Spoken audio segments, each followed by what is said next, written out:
नमस्कार दोस्तों, जैसा कि हमने पिछले वीडियोस में आपसे कहा था कि आने वाली वीडियोस में हम भारत के रोड नेटवर्क पर चर्चा करते रहेंगे, आपको नए अपडेट्स लाते रहेंगे। और इसी श्रृंखला में आज की जो हमारी कड़ी है वो है चेन्नई सूरत एक्सप्रेसवे।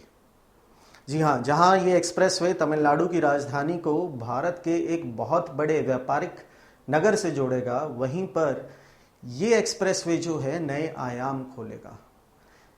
भारत के रोड ट्रांसपोर्ट मिनिस्टर जो हैं मिस्टर नितिन गडकरी, उन्होंने अपने बयानों में अक्सर ये बात बोली है कि रोड नेटवर्क या एक्सप्रेसवे का जो वो जाल बिछा रहे हैं या जो तैयार किए जा रहे हैं, उसके अंदर एक सबसे बड़ा जो पहलू है वो ये है कि इस एक्सप्रेसवे के जरिए बहुत सारे इकोनॉमिक कॉरिडोर्स भी डेवलप किए जाएंगे।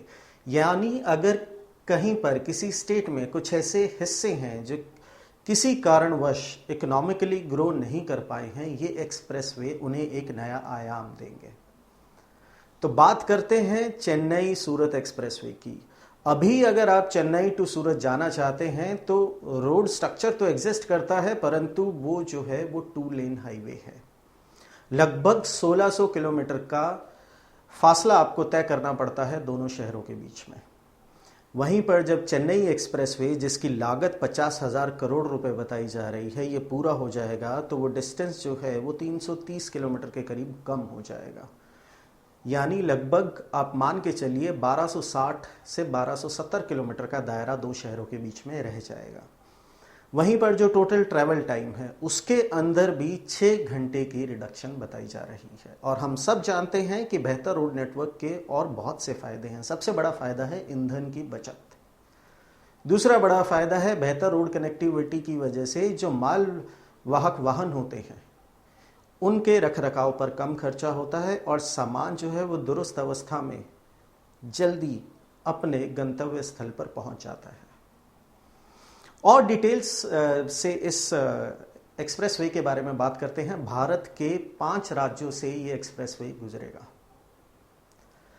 एक और बड़ा पहलू है इस एक्सप्रेसवे का, वो ये है कि भारत में जो सबसे बड़ा लंबा एक्सप्रेसवे बनाया जा रहा है जो है दिल्ली मुंबई एक्सप्रेसवे, सूरत से ये उस एक्सप्रेसवे से भी कनेक्ट करेगा।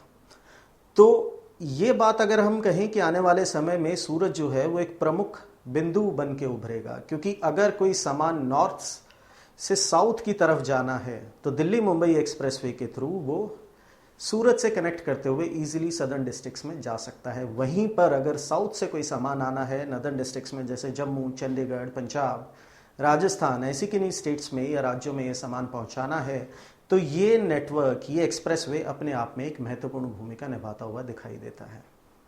आइए विस्तार से बात करते हैं कि कौन से राज्य में कितने किलोमीटर के ऊपर काम होगा, क्या उसकी लागत आएगी, और ये जो 50,000 करोड़ का एक अंदाजा दिया गया है सरकार द्वारा, या जो अप्रूवल दिया गया है इस 50,000 करोड़ को, कहां पर कितना कितना खर्च होगा। तो आइए बात करते हैं कि कौन से राज्य में कितनी लेंथ का ये एक्सप्रेसवे होगा। इसकी शुरुआत चेन्नई से होगी और तमिलनाडु राज्य में ये 156 किलोमीटर की दूरी तय करेगा। ऑलरेडी एग्जिस्टिंग हाईवेज इस एक्सप्रेसवे के पार्ट होंगे जिन्हें अपग्रेड करके एक्सप्रेसवे का रूप दे दिया जाएगा। ये जो 156 किलोमीटर का स्ट्रेच होगा तमिलनाडु में, इसमें जो रूट होगा, जो रूट ये फॉलो कर रहे हैं वो इस प्रकार है, आप मैप पर भी देख सकते हैं। मुल्लकदाई नल्लूर तिरुवल्लुवर रूट जो है वो तमिलनाडु में फॉलो किया जाएगा। वहीं पर 320 किलोमीटर जो दूरी है वो आंध्र प्रदेश में तय होगी और जो रूट फॉलो किया जाएगा वो होगा तिरुपति कड्डप्पा कुर्नूल रूट। तेलंगाना में इस एक्सप्रेसवे की जो टोटल लेंथ कवर होगी वो मात्र 65 किलोमीटर है और ये गवाल एरिया से गुजरेगा। वहीं पर इस एक्सप्रेसवे का जो बड़ा हिस्सा है वो महाराष्ट्र स्टेट के अंदर कवर होगा। लगभग 483 किलोमीटर की दूरी जो है ये एक्सप्रेसवे महाराष्ट्र के अंदर तय करेगा और यहीं पर बहुत सारा एरिया जो है वो ग्रीनफील्ड के अंदर भी आएगा। जैसे कर्नाटका में आप मान के चलिए कि लगभग 176 किलोमीटर की ये दूरी तय करेगा और बहुत सारे रोड्स, जैसे मैंने आपको पहले बताया कि ऑलरेडी यहाँ पर डेवलप्ड हैं, बट वो 2 लेन हाईवेज हैं और व्हीकल मूवमेंट का जो प्रेशर है वो उन पर बढ़ता जा रहा है। तो इसलिए इस एक्सप्रेसवे में इन्हें कन्वर्ट किया जा रहा है और 4 लेन एक्सप्रेसवे ये होगा with a future expansion plan as well. उसके अलावा अगर हम बात करते हैं तो गुजरात में ये मात्र 68 किलोमीटर की दूरी तय करेगा। नासिक, अहमदाबाद, बीड और उस्मानाबाद जो महाराष्ट्र में है, उन्हें एनहांस्ड कनेक्टिविटी यानी इन शहरों से इस एक्सप्रेसवे की वजह से रोड कनेक्टिविटी बढ़ जाएगी, उसका फ़ायदा मिलेगा।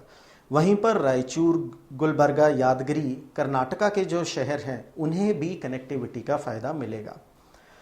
गुजरात की अगर हम बात करते हैं तो हम सब जानते हैं कि गुजरात राज्य में बहुत सारे ऐसे शहर हैं जो इकोनॉमिक स्केल पर या व्यापारिक केंद्र हैं अपने आप में। तो अहमदाबाद, पोरबंदर, जामनगर, वडोदरा, राजकोट जैसे शहर भी इस एक्सप्रेसवे की वजह से फ़ायदा उठा पाएंगे। तो आइए बात करते हैं कि एक्सप्रेसवे के किस हिस्से के ऊपर ज़्यादा पैसा खर्च किया जा रहा है और उसके कारण क्या है। अगर हम बात करें तो सबसे ज़्यादा पैसा जो खर्च किया जा रहा है वो खर्च किया जा रहा है सूरत, नासिक, अहमदनगर के स्ट्रेच पर। ये स्ट्रेच लगभग 284 किलोमीटर लंबा है, लेकिन इसके ऊपर जो पैसा खर्च किया जा रहा है वो 17,884 करोड़ रुपए खर्च किए जा रहे हैं। वहीं पर अगर हम तमिलनाडु के स्ट्रेच की बात करते हैं, चेन्नई की बात करते हैं, तो वहाँ पर लगभग 10,000 करोड़ रुपए खर्च किए जा रहे हैं। सूरत, नासिक और अहमदनगर वाला जो स्ट्रेच है उसके ऊपर ज़्यादा पैसा खर्च होने के कारण ये भी है कि ये ग्रीन कॉरिडोर का हिस्सा भी आएगा। यहाँ पर बहुत सारा स्ट्रेच जो होगा एक्सप्रेसवे का वो ग्रीन कॉरिडोर कहलाएगा। और लैंड एक्विजिशन भी यहाँ पर काफ़ी हुई है, जिसकी जो रफली कीमत मानी जा रही है वो 4,482 करोड़ रुपए मानी जा रही है। वहीं पर अगर हम बात करते हैं कुरनूल अक्कलकोट स्ट्रेच की, तो इसके ऊपर लगभग 9,000 करोड़ रुपए खर्च किए जाएंगे। बचे हुए 13,000 करोड़ रुपए जो खर्च हैं वो लगभग अक्कलकोट अहमदनगर लिंक को डेवलप करने में किए जाएंगे। इसके अलावा बहुत सारी मूलभूत सुविधाएं भी बनाई जाती हैं एक एक्सप्रेसवे पे, जैसे कि हमने पहले भी बताया है कि मेडिकल फैसिलिटीज़ का भी ध्यान रखा जाता है, इकोनॉमिक जोन्स भी क्रिएट किए जाते हैं और बहुत सारे रास्ते में 1270 किलोमीटर काफ़ी लंबा सफ़र है। इस बीच में आपको मूलभूत सुविधाओं की आवश्यकता पड़ती है, रेस्टोरेंट्स की आवश्यकता पड़ती है, किसी मेडिकल सुविधा की अगर ज़रूरत पड़ती है तो ये एक्सप्रेसवे उन सुविधाओं से भी लेस होगा। भारत के ट्रांसपोर्ट मंत्री श्री नितिन गडकरी जी की अगर हम बात करें तो वो ये कहते हैं कि ये जो जाल बिछाया जा रहा है एक्सप्रेसवे का, ये भारत को और प्रबल और सुदृढ़ बनाने के लिए बिछाया जा रहा है। आने वाले समय के अंदर ये एक्सप्रेसवे जो है वो भारत की वित्तीय स्थिति को और बेहतर बनाएंगे, यानी इकोनॉमिक डेवलपमेंट जो होगी वो धीरे धीरे एक बहुत बड़ा पिलर उसके लिए बन के उभरेगा। ये जो नेटवर्क बिछाया जा रहा है, जो एक्सप्रेसवेज बनाए जा रहे हैं, उनका ये कहना है कि इससे रोजगार के अपॉर्चुनिटीज़ या आप कह सकते हैं कि रोजगार की संभावनाएं तो बढ़ेंगी ही बढ़ेंगी, साथ में मार्केट के अंदर पैसा सर्कुलेट होना शुरू होगा, जिससे भारत की इकोनॉमी जो है वो और ज़्यादा प्रबल और सुदृढ़ होगी। आपको अगर हमारा वीडियो पसंद आया है तो प्लीज़ इसे लाइक और शेयर कीजिए। अगर कोई ऐसी जानकारी जो हम इस वीडियो में नहीं कवर कर पाए हैं तो आप कमेंट सेक्शन में उस जानकारी को हमारे साथ साझा कर सकते हैं, जिससे कि हमारे व्यूवर्स जो हैं उस जानकारी को प्राप्त कर सकें।